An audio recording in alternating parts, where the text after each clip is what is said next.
이와 관련해서 또 하나의 문제가 지적을 받고 있습니다. 우크라이나 그림 전시회 희망 그리는 아이들, 희망 그린 건이의 어떤 영상만 틀고 있는 이 희망 그린 아이들에 대한 이게 어떻게 해서 만들어진 거고 왜 이걸 틀고 있냐라는 부분에 대해서 민영배 민주당 의원이 의혹 제기를 했습니다. 그랬더니 유인촌 문체부 장관이 우크라이나 전시를 국빈 방문했을 때 약속을 했기 때문에 참가했다, 김건희가. 전쟁의 폐허가 된 그림 전시를 약속한 것이기에 약속한 당사자니까 당연히 그 영상을 편집했을 거라 생각한다고 말했습니다. 그랬으면 그때부터 준비를 하든가. 청와대 개방 2주년 행사 예산을 끌어다가 이걸 만든 거 아니야. 기획 당시에는 없었어요. 근데 이게 전시회 갑자기 끼어 들어갔다고. 여기에 대해서 모르니까 또 헛소리 하고 있어, 다들. 그러니까, 묻는 말에 대답을 안 해. 나 이거 보다가 이제 열불이 터져가지고, 진짜. 어우, 빡쳐. 아무튼 이러한 짓거리들이 중요한 건 뭐냐면 이 안에 들어간 1억 7천의 예산을 어떻게 썼고 누가 썼고 전시 기획자 신 씨는 누구이며 이러한 행위 자체가 실제적으로 제대로 합법적인 결제나 또는 그거에 대한 감사가 이루어졌느냐라는 부분을 보는 거예요. 청와대 2주년 개방 행사는요, 대통령실 예산을 쓸 수가 없습니다. 왜? 이게 문화재청으로 넘어갔거든요. 이 행사에 대한 비용은 문화재청이 된 거예요. 그걸 갖다가 건희가 세계 평화를 위해 노력하는 김건희 자기 홍보 영상 띄우는 걸 만들어갖고 애들이랑 기념사진 찍었고 실제 사람들은 와서 보지도 않아요. 어디에서 하는지도 몰라.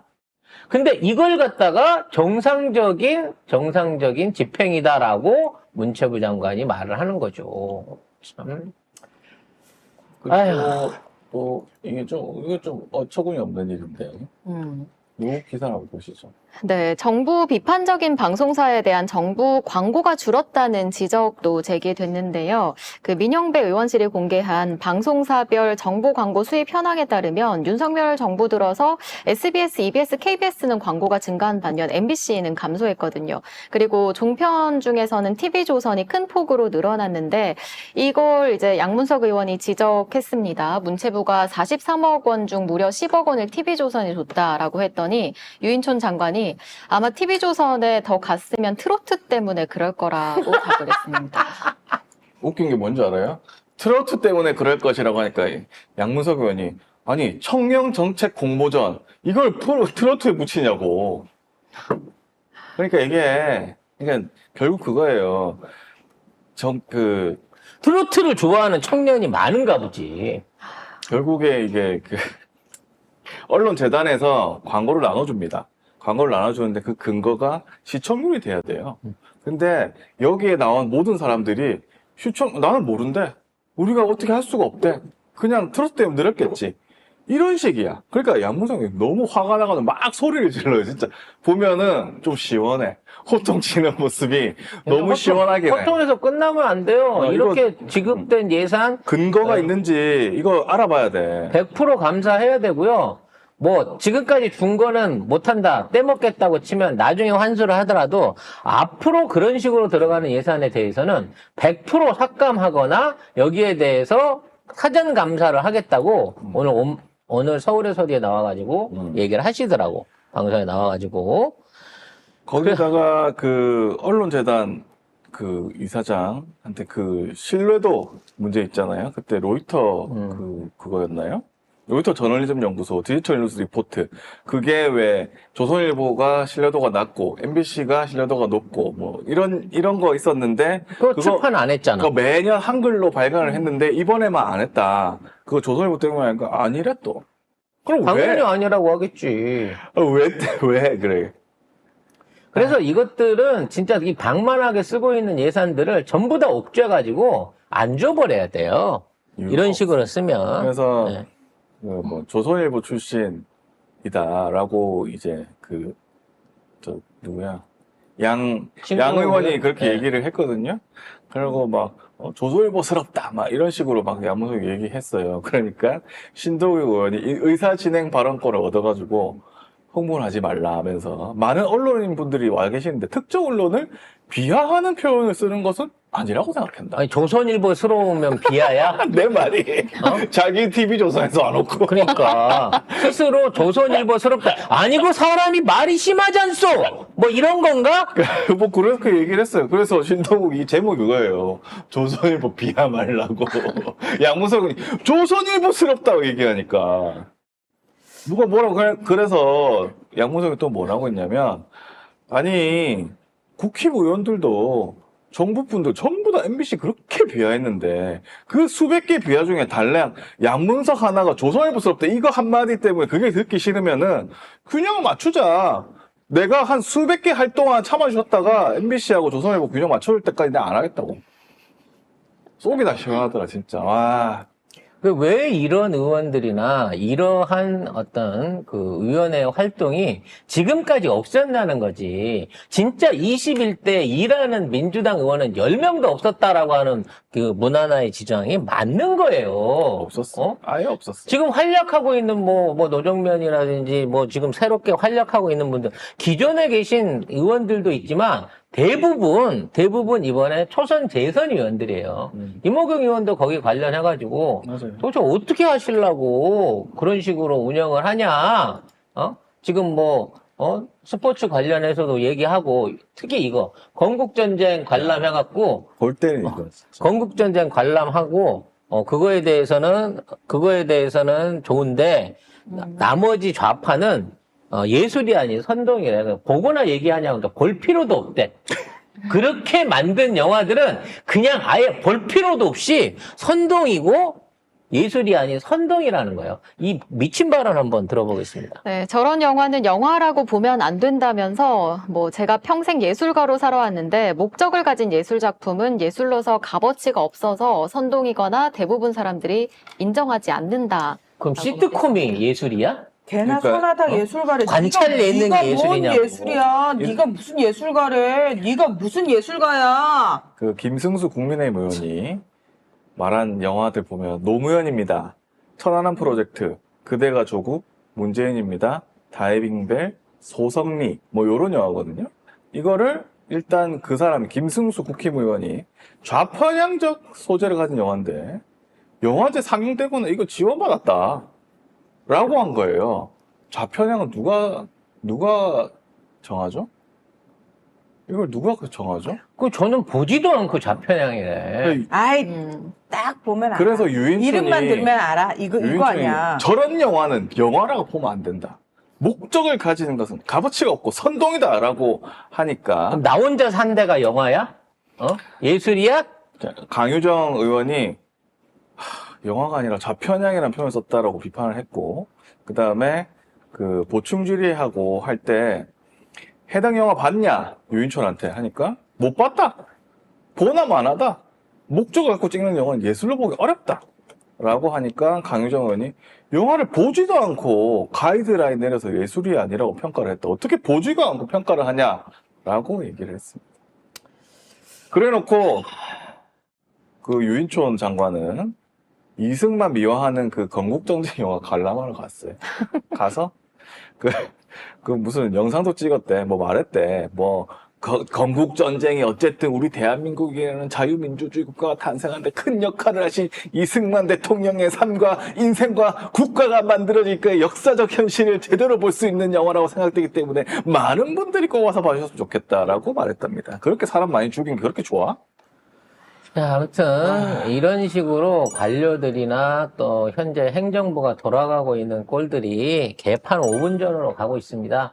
이거를 그동안 한 번도 지적하지 않고 제대로 된 문제 제기를 하지 않고 거기에 대한 통제를 하지 않았기 때문에 얘네들이 이렇게 막 가는 거예요. 국회가 갖고 있는 막강한 예산 심의권을 가지고 이런 애들의 돈줄을 잘라야 됩니다. 근데 해도 또 승진한 사람이 있습니다. 바로 용호성 문체부 차관인데요. 이와 관련해서 어제 문체부 전체 회의에서 공방이 이어졌습니다. 민영배 의원이 새로 임명된 용호성 차관에 대해 문화예술계에선 부적절한 인사라며 반발이 심한데 이번 인사에 찬성했냐고 물었더니 유인촌 장관은 찬성하고 말고 할 게 없다. 대통령실에서 결정한 일이라고 답했습니다. 그러자 다시 물었더니 찬성했다고 말했습니다. 그러니까 이 사람이 용호성이거든요. 이 사람이 예전에 무슨 짓을 했냐. 2017년에 민관 합동으로 꾸린 문화예술계 블랙리스트 진상조사 및 제도 개선위원회가 있습니다. 일명 블랙리스트 조사위죠. 거기서 백서를 만들었는데 이 용호성 차관이라는 사람이 2014년에 청와대 행정관에 재직을 하는데 영화 변호인, 아니죠, 노무현 대통령 네. 일대기를 다룬 영화 변호인을 파리의 한국영화제 출품 작품에서 배제하도록 지시를 했습니다. 이거 블랙리스트 아니야? 자, 2015년 국립국악원 기획운영단장으로 파견이 돼가지고 박정희를 풍자한 개구리를 만든 그 연출가를 공연에서 배제하도록 지시했다고 적시를 했습니다. 이거 아니에요. 근데 이렇게 해가지고 구두 경고 같은 걸 받았대. 근데 이렇게 되면 원래 강유정 의원 말에 의하면 이렇게 징계 같은 걸 받으면 승진을 못 한대요. 근데 승진을 했어. 그것도 차관. 사실상 관료로서 올라갈 수 있는 내부 승진 안 하면 장관 바로 밑에 실무 차관의 자리까지 10년 넘도록 계속해서 승진을 해왔다는 거예요. 지지 걸러버렸어야 되는 사람인 뭐야 건데 이게? 블랙리스트 관련해서 얼마나 많은 얘기가 있었고 결국은 박근혜는 그와 관련 유죄 판결까지 받았잖아요. 그런데도 불구하고 이거를 실행했던 실행범은 지금 승진했어. 차관이 됐어. 돼 있는 거죠. 차관이 아마 됐고 그 비슷한 게 저기잖아요. 유인촌이잖아요. 그래놓고 유인촌은 뭐라고 하는 줄 알아? 나 자신도 블랙리스트 피해자다. 네가 만들었는데 그래. 그래서 이런 것들 보면 인사나 이런 쪽에 있어서 얼마나 이 정부가 원칙이 없고 이런 범죄자들을 재활용 하고 있는가라는 거를 다시 한번 오히려 확인하게 지금 됩니다. 윤석열 정부에서는 블랙리스트를 거의 다시 부활시키고 있는 실정이에요. 그래가지고 강유정 의원이 그런 거에 대해서 막 얘기를 하니까 그걸 걱정하지 말라고. 아니라고. 근데 이미 용호성 이런 사람이 승진했는데 이거를 아니라고 얘기할 수 있습니까? 그리고 이거? 처음에 분명히 당신 찬성해서 안 했어라고 얘기하는데 안 했다 그랬잖아요. 대통령실 했다며. 그리고 그럼 끝까지 안 한 거 맞죠? 안 한 거 맞죠? 하고 확인해갖고 장관의 찬성 없이 임명된 차관이기 때문에 여기에 대해서 탄핵 쳐갖고 잘라버려야 되는 거예요. 진짜 이거 잘라요. 근데 중간에 누가 메모지를 줬나 봐. 바로 중간에 말을 바꿨어요. 그러니까 뭐 누가 됐든지 간에 건의가 전화 왔으면 바로 그냥 낼름 꽂기는 했겠습니다만 지금 있는 이 언론계, 문화예술계 이 전체가 사실 이런 무리들한테 다 잡혀 있으면서 이 국민들의 시청자들이 제대로 된 걸 할 수 없게끔 만들고 있는 거고요. 그 작업 중에 일환으로 지금 진숙이 언니가 방통위원장으로 현재 청문회를 앞두고 있는 상황이라는 거죠. 청문회를 앞두고 과방위에서 이진숙 관련한 제보를 받습니다 하고 공개적으로 포스터를 걸었어요. 그래요? 네, 제보 모집을 걸었습니다. 그래서 이진숙 관련돼서 알고 계신 분들은 전부 제보를 주세요 라고 포스터를 올렸는데 제명인의 마을에서 송작가 TV 거기 송명훈 작가 거기 가서 얘기를 하세요. 거기 너무 잘할 거예요. 지금 소송하고 있어요. 이러고 한 160개의 댓글을 달아주셔가지고 네, 송 작가가 이진숙 전문가가 됐어요. 네. 하지만 이미 이 송 작가는 관련된 자료들 이미 공유해갖고 다 제보 드렸고요. 그래요? 누구한테 줬는지 안 가르쳐 주지. 한 사람한테 준 거 아니다. 네. 그와 관련해서 필요로 하는 증언 내용이 있다고 하면 언제든지 말씀드린 대로 손에 왕자 쓰고 가서 선서하면서 다 네. 얘기해 주라고요. 그분들이 그걸 보고 나서 뭐 반응이 있어요? 응? 이거 괜찮네라고 하세요? 아니면 뭐? 아니, 이게 제일 중요한 건 쟤네들이 이진숙은 우리나라 최초의 정군 여기자다, 정군 기자다, 뭐 이런 식으로 해갖고 이제 인물 띄기를 가고 있거든요. 근데 우리만이 실질적으로 이진숙이 나는 정군 기자가 아니에요라고 스스로 증언을 했던 걸 보고 기록을 갖고 지금 법정에서 다투고 있지 않겠습니까? 그와 관련된 내용이 가장 중요해요. 그래서 요걸 좀 더 확실히 하기 위해서 이진숙이 우리가 전군 기자가 아니라고 그랬다. 우리는 불성실한 전군 기자라고 했는데 전군 기자가 아니라 그랬다. 우리한테 고소장을 썼잖아요. 그 고소장에 써기를 그렇게 써놓고 저는 공식적인 전군 기자가 아니라고 우리한테 자백을 했단 말이야, 법정에서.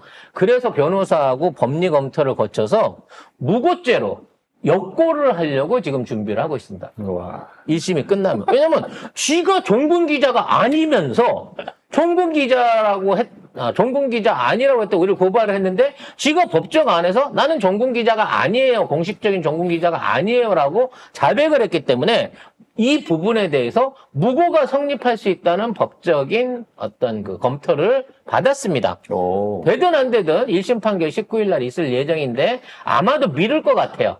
아마 이 청문회나 이런 그 선임에 영향을 미칠 왜? 거기 우리가 때문에. 지게 하면 되잖아. 어? 우리가 지게 아니, 하면 뭐 돼. 지든 이기든지 간에 1심이 끝나고 나면 이 사안에 대해서 무고죄 고소를 검토하고 있고요. 언제든 청문회에서 불러주신다면 제가 가서 국짐위원들하고 시원하게 한번 싸워보려고요.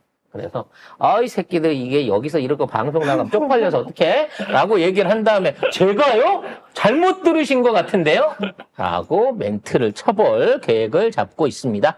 저는 정말 세월을 청문회에서 보고 싶어요. 너무 네, 정말 보고 싶어요. 재밌겠다. 그래서 청문회 모독죄로 고소를 당하고 막고를 때리고 뭐 요런 하반기는 어떤 법적 투쟁이 좀 있을 거라고 감옥 갈 수도 있다라고 하는 운세가 있었는데 이게 내 운명이 아니냐라는 생각을 하고 있습니다.